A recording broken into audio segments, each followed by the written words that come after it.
Hello everyone. तो आज हम क्लास 8 का अध्याय 3 पढ़ेंगे, जिसमें हम कोयला और पेट्रोलियम के बारे में चर्चा करेंगे। तो आइए हम चैप्टर को शुरू करते हैं। हमें अपनी मूलभूत आवश्यकताओं के लिए विभिन्न पदार्थों को उपयोग में लाते हैं। हम अपनी मूलभूत आवश्यकताओं को पूरा करने के लिए बहुत सारे पदार्थ होते हैं जिनको उपयोग में लाते हैं। इनमें से कुछ तो प्रकृति में पाए जाते हैं और कुछ का निर्माण हम स्वयं करते हैं, मानवीय प्रयासों के द्वारा किया जाता है। ठीक है, तो आगे हम क्रियाकलाप देखेंगे। अपने दैनिक जीवन में उपयोग लाए जाने वाले पदार्थों की एक सूची बनाइए और उनका प्राकृतिक तथा मानव निर्मित वर्गों में वर्गीकरण कीजिए। तो प्राकृतिक जो पदार्थ होते हैं, प्राकृतिक पदार्थ, प्राकृतिक वस्तुएं जो होती है, जैसे कि वायु प्राकृतिक पदार्थ है, जल है, मृदा है, खनिज है, ये सब प्राकृतिक पदार्थ में आ जाते हैं। वहीं हम दूसरी ओर बात करें मानव निर्मित पदार्थ, तो पेन, बोर्ड, टेबल, कुर्सी, ये सब मानव निर्मित में आ जाते हैं। जैसे कंप्यूटर, ये आदि जो चीज, जितने भी चीज़ें होती है, टीवी, इलेक्ट्रॉनिक जो भी चीज़ें होती है, सब मानव निर्मित होते हैं सब। ठीक है, क्या इस सूची में वायु, जल, मृदा और खनिज सम्मिलित है? क्योंकि ये बिल्कुल सम्मिलित है प्राकृतिक पदार्थ में, क्योंकि ये सभी प्रकृति द्वारा उपलब्ध कराए जाते हैं तथा ये क्या कहलाते हैं? प्राकृतिक संसाधन। आगे देखिए, क्या हम अपनी सभी प्राकृतिक संसाधनों का निरंतर उपयोग कर सकते हैं? तो इसके बारे में हम चर्चा करते हैं। क्या वायु, जल, मृदा और मानवीय क्रियाकलाप, वायु है, जल है, मिट्टी है, क्या ये मानव की क्रियाकलापों के द्वारा समाप्त हो सकते हैं? तो जल के बारे में आप कक्षा जो जल है उसके बारे में आप कक्षा 7 में पढ़ चुके हैं। जो जल है उसके बारे में आप कक्षा 7 में पढ़ चुके हैं। क्या जल एक असीमित संसाधन है? मतलब असीमित का मतलब होता है जो सीमित नहीं है। सीमित नहीं है मतलब बहुत सारा है, तो जल तो सीमित है। क्यों? जल सीमित है ना। कमी मात्रा में अगर हम उसका दोहन करेंगे तो एक एक न एक टाइम पर वो खत्म हो जाएगा। क्या जल एक असीमित संसाधन है? तो नहीं, जल एक सीमित संसाधन है। अगर हम इसका दुरुपयोग करेंगे तो ये एक टाइम पर समाप्त हो जाएगा। इसीलिए तो कहा जाता है कि कहीं भी यदि नल खुला दिखे तो उसे बंद कर दो। जल का जितना यूज़ हो उतना ही, मतलब कम से कम मात्रा में उपयोग करो। हम जल को व्यर्थ ना करो। ऐसे ऐसे कहीं कहीं पे लिखा होता है ना कि जल को व्यर्थ ना करें, तो वो इसीलिए लिखा होता है कि उनको पता है कि जल एक सीमित संसाधन है, असीमित संसाधन नहीं है। प्रकृति में विभिन्न संसाधनों की उपलब्धता को प्रकृति जो है उसमें विभिन्न संसाधनों की उपलब्धता की दृष्टि से प्राकृतिक संसाधन को व्यापक रूप से दो भागों में बांटा गया है। जो प्रकृति में जो संसाधन पाए जाते हैं उन्हें विभिन्न संसाधनों की उपलब्धता की दृष्टि से दो भागों में बांटा गया है। पहला होता है अक्षय प्राकृतिक संसाधन। अक्षय मतलब होता है जिनका क्षय नहीं हो, मतलब जो समाप्त न हो। मतलब होता है नहीं। अक्षय प्राकृतिक संसाधन मतलब जिनका क्षय न हो, जो समाप्त न हो। ये प्राकृतिक संसाधन में असीमित मात्रा में हो। ये प्राकृतिक संसाधन जो होते हैं, अक्षय प्राकृतिक संसाधन, प्रकृति में असीमित मात्रा में उपस्थित होते हैं। जो सीमित नहीं होते मतलब बहुत होते हैं, असीमित मात्रा में उपलब्ध होते हैं। ये मानवीय क्रियाकलापों से समाप्त होने वाले नहीं हैं। उदाहरण जैसे सूर्य का प्रकाश है, वायु है।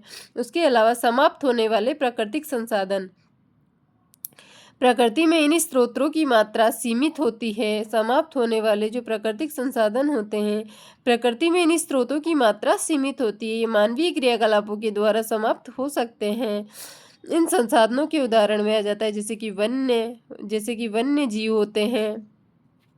बिल्कुल एक न एक टाइम पर वो समाप्त हो ही जाते हैं यदि उनका संरक्षण न किया जाए। तो वन हो गया, वनों की कटाई हो रही है लगातार, तो वो तो एक न एक टाइम पे खत्म हो ही जाएंगे। खनिज है, कोयला है, पेट्रोलियम है, प्राकृतिक गैस है। देखो आज से कितने साल, मतलब आज से 10-15 साल पहले जो है कोयले से खाना बनाते थे, आज बनाते हैं क्या? आज एलपीजी का प्रयोग करते हैं। अब 50 साल बाद देखना कोयले को हम ऐसे पढ़ेंगे कि कोयला क्या है। तो बदल रही है चीज़ें, इसलिए लिखा है कि ये सीमित संसाधन है, खत्म हो जाएंगे। वन्य जीव, खनिज, कोयला, पेट्रोलियम, प्राकृतिक गैस, ये प्राकृतिक संसाधन है, समाप्त होने वाले प्राकृतिक संसाधन हैं। और तो यहाँ अंतर पूछ सकता है कि अक्षय प्राकृतिक संसाधन जो समाप्त नहीं होते और समाप्त होने वाले प्राकृतिक संसाधनों में डिफरेंस बताइए। तो हम क्या करेंगे यहाँ पर, जो अक्षय प्राकृतिक संसाधन होते हैं ये असीमित होते हैं, मतलब ये समाप्त नहीं होते, और जो समाप्त होने वाले होते हैं वो सीमित होते हैं। ये मानवीय क्रियाकलापों से समाप्त नहीं होते, ये मानवीय क्रियाकलापों से समाप्त हो जाते हैं। जो अक्षय प्राकृतिक संसाधन होते हैं उसमें क्या आता है, एक तो सूर्य का प्रकाश और दूसरा वायु। और जो समाप्त होने वाले प्राकृतिक संसाधन है उनमें क्या आता है, तो उनमें वन है, वन्य जीव है, खनिज है, वन है, वन्य जीव है, खनिज है, कोयला है, पेट्रोलियम है, प्राकृतिक गैस, ये सब आते हैं। आप अब हम इस क्रियाकलाप को देखेंगे। क्रियाकलाप 3.2 ये कक्ष हेतु सामूहिक क्रियाकलाप है। कुछ पात्र लीजिए, उन्हें पॉपकॉर्न, मूंगफली, भुने हुए चने, टॉफियों से भरिए, विद्यार्थियों को 7 समूह में बांट दीजिए। अब इन समूहों को 1, 2 और 4 वाले समूह में बांट दीजिए। उन्हें क्रमशः पहली, दूसरी, तीसरी पीढ़ी में चिन्हित कर दीजिए। ये उपसमूह उपभोक्ताओं को निरूपित करते हैं। जनसंख्या में वृद्धि के साथ साथ दूसरी, तीसरी पीढ़ी में उपभोक्ताओं की संख्या अधिक है। तो यहाँ क्या है, क्या क्या बता रहा है ये, हमें क्या करना है, कुछ पात्र लेने, एक में पॉपकॉर्न, मूंगफली और भुने हुए चने टॉफी से भर देंगे, ठीक है। उसके बाद विद्यार्थियों को 7-7 के समूह में बांटेंगे, 7 इसमें। फिर अब इन समूहों को भी हम उप समूहों में बांट देंगे, 1, 2 और 4 के।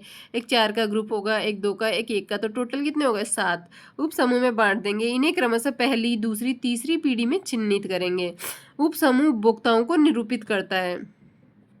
जनसंख्या में वृद्धि के साथ साथ, जैसे जैसे जनसंख्या में वृद्धि होती है, जनसंख्या में वृद्धि के साथ साथ दूसरी और तीसरी पीढ़ी में उपभोक्ताओं की संख्या अधिक है। दूसरी और तीसरी पीढ़ी में उपभोक्ताओं की संख्या अधिक है, 1, 2, 4। तो उपभोक्ताओं की संख्या अधिक है दूसरी और तीसरी पीढ़ी में। प्रत्येक समूह के लिए मेज पर एक पूरा भरा पात्र रख दीजिए। प्रत्येक समूह के लिए मेज पर एक पूरा भरा हुआ पात्र रख दीजिए। प्रत्येक समूह में पहली पीढ़ी के उपभोक्ता से कहिए वह अपने समूह के पात्र से वस्तुओं का उपयोग करे। अब प्रत्येक समूह की दूसरी पीढ़ी को भी वैसा करने को कहिए। विद्यार्थियों से कहिए कि वे प्रत्येक पात्र में वस्तुओं की उपलब्धता को ध्यान से देखें। यदि पात्र में कुछ शेष बचा है तो प्रत्येक समूह की तीसरी पीढ़ी को इसका उपयोग करने के लिए कहिए। अब अंतिम रूप से देखिए कि तीसरी पीढ़ी के सभी उपभोक्ताओं को खाने हेतु कुछ मिला या नहीं। ये भी देखिए क्या पात्रों में अब कुछ भी शेष बच गया है। तो पता है ये क्या बता रहा है, जैसे कि प्रथम पीढ़ी, द्वितीय पीढ़ी और तृतीय जो पीढ़ी होती है उसमें क्या होता है, तो प्रथम पीढ़ी ने कुछ उपयोग कर लिया, अगर वो लालची हुई तो आने वाली पीढ़ी के लिए कुछ छोड़ेगी नहीं, तो ऐसे बता रहा है। और दूसरी, अगर उसने चिंतित है वो तो छोड़ेगी, फिर दूसरी पीढ़ी उसका यूज़ करेगी, तीसरी पीढ़ी करेगी, और पहली नहीं कर लिया तो भविष्य खतरे में है। मान लीजिए कि पात्रों के खाद्य पदार्थ कोयला, पेट्रोलियम और प्राकृतिक गैस जैसे समाप्त होने वाले प्राकृतिक संसाधनों को प्रदर्शित करते हैं। प्रत्येक समूह का उपभोग प्रतिरूप भिन्न हो सकता है। क्या किसी समूह की पहली पीढ़ी बहुत अधिक लालची हो सकती है कि कुछ समूह की पहली पीढ़ी आने वाली पीढ़ियों की प्राकृतिक संसाधनों की उपलब्धता के विषय में चिंतित भी हो सकती है। इस अध्याय में हम कोयला, पेट्रोलियम, प्राकृतिक गैस जैसे कुछ समाप्त होने वाले प्राकृतिक जो संसाधन होते हैं उनके विषय में अध्ययन करेंगे। इनका निर्माण सजीव प्राणियों के मृत अवशेषों जीवाश्मों से होता है, इसलिए इन्हें कोयला, पेट्रोलियम, प्राकृतिक गैस को क्या कहते हैं, जीवाश्म ईंधन कहते हैं। अब हम कोयले के बारे में पढ़ेंगे। इसके पहले हम क्या क्या क्वेश्चन पूछे जा सकते हैं। प्राकृतिक पदार्थ तो वायु है, जल है, मृदा है, वायु है, जल है, मृदा है, खनिज है, मानोनिम, पेन, बोर्ड, टेबल, कुर्सी। जो समाप्त हो जाएंगे वैसे पदार्थ, तो हमने पीछे बात की है, जो समाप्त हो जाएंगे वैसे पदार्थ में आ जाता है वन है, वन्य जीव है, कोयला है, पेट्रोलियम है, प्राकृतिक गैस है, खनिज है। वन्य जीव, कोयला, पेट्रोलियम, प्राकृतिक गैस और खनिज जो समाप्त हो जाएंगे। और जो समाप्त नहीं होंगे उनमें भी हमने पीछे देखा था क्या है, सूर्य का प्रकाश है, वायु है। अब आगे हम क्या पढ़ेंगे कि जीवाश्म ईंधन क्या है, कोयला, पेट्रोलियम, प्राकृतिक गैस, ये सभी जीवाश्म ईंधन होते हैं। अब हम पढ़ेंगे कोयला को। आपने कोयले को देखा होगा या इसके बारे में सुना होगा। कोयला कैसा होता है? पत्थर के जैसा कठोर एवं काले रंग का होता है। खाना पकाने के उपयोग हेतु आने वाले ईंधनों में एक है कोयला। इसका उपयोग रेल इंजन जो होते हैं उनको चलाने के लिए भाप बनाने में किया जाता था। वहाँ ऊष्मा ऊर्जा से भाप ऊर्जा प्राप्त की जाती थी कोयला से, ठीक है ना। इसका उपयोग रेल इंजनों को चलाने के लिए भाप बनाने में किया जाता था। इसका उपयोग तापीय शक्ति संयंत्रों में विद्युत उत्पन्न करने के लिए भी किया जाता है। कोयले का उपयोग विभिन्न उद्योगों में ईंधन के रूप में भी किया जाता है। जैसे विभिन्न जो उद्योग होते हैं उनमें ईंधन के रूप में भी कोयले का उपयोग होता है। कोयले की कहानी। कोयला हमें कहाँ से पहले पूछती है कि कोयला हमें कहाँ से प्राप्त होता है और कैसे बनता है, बताइए। आज से लगभग 300 मिलियन वर्ष पूर्व पृथ्वी पर निचले जलीय क्षेत्रों में घने वन थे। बाढ़ जैसे प्राकृतिक प्रक्रमों के कारण ये वन मृदा के नीचे दब गए। उनके ऊपर अधिक मृदा जम जाने के कारण वे संपीड़ित हो गए। जैसे बताऊं, 300 मिलियन वर्ष पूर्व की कहानी है। जो जलीय क्षेत्र थे उनमें घने वन थे। जैसे प्राकृतिक प्रक्रम के कारण वन में मृदा के नीचे, जैसे बाढ़ आई प्राकृतिक प्रक्रम के कारण, वो क्या हुआ, वन मृदा के नीचे दब गए। उनके ऊपर अधिक मृदा जम जाने के कारण वे क्या हो गए, संपीड़ित हो गए। जैसे जैसे गहरे होते गए उनका ताप भी बढ़ता गया। उच्च दाब पर पृथ्वी के भीतर मृत पेड़ पौधे धीरे धीरे कोयले में परिवर्तित हो गए। कोयले में मुख्य रूप से कार्बन होता है। मृत वनस्पति के धीमे प्रक्रम द्वारा कोयले में परिवर्तन को कार्बनीकरण मृत वनस्पति के धीमे प्रक्रम द्वारा कोयले में जो परिवर्तन होता है उसे हम कार्बनीकरण कहते हैं। वेरी इंपॉर्टेंट क्वेश्चन है, ये पूछा जा सकता है क्योंकि ये वनस्पति के अवशेषों से बना है। अतः कोयले को जीवाश्म ईंधन भी कहते हैं। चित्र 3.2 में हम कोयले की खान को दिखाया गया है। तो कोयले की खान को दिखाया गया है तो हम देखेंगे कोयले की खान। ये यहाँ पर कोयले की खान दिखाई गई है। तो वायु में गर्म करने पर, जो वायु में जब हम जलाते हैं कोयले को, तो क्या होता है, कोयले में मुख्य रूप से कार्बन प्लस ऑक्सीजन की उपस्थिति में जलता है तो CO2 गैस उत्पन्न होती है, कार्बन डाइऑक्साइड गैस उत्पन्न होती है।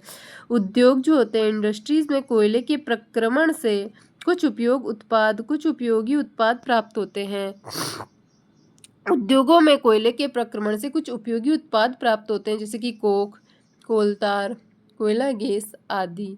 यदि हम बात करें कि जब उद्योगों में कोयले का प्रक्रमण होता है ना, तो उससे कुछ उपयोगी पदार्थ भी प्राप्त होते हैं, जैसे कि कोलतार हो गया, कोयला हो गया, कोलतार, कोयला और कोल गैस आदि प्राप्त होते हैं, कोयला गैस आदि प्राप्त होते हैं। आगे हम पढ़ेंगे कोक है, कोलतार है, इन सब के बारे में हम बात करेंगे कल। जैसे कोक, कोलतार, कोयला गैस, पेट्रोलियम का परिष्करण, इन सब के बारे में हम कल पढ़ेंगे और कल हम इस चैप्टर को ख़त्म करेंगे। तो आज के लिए इतना ही।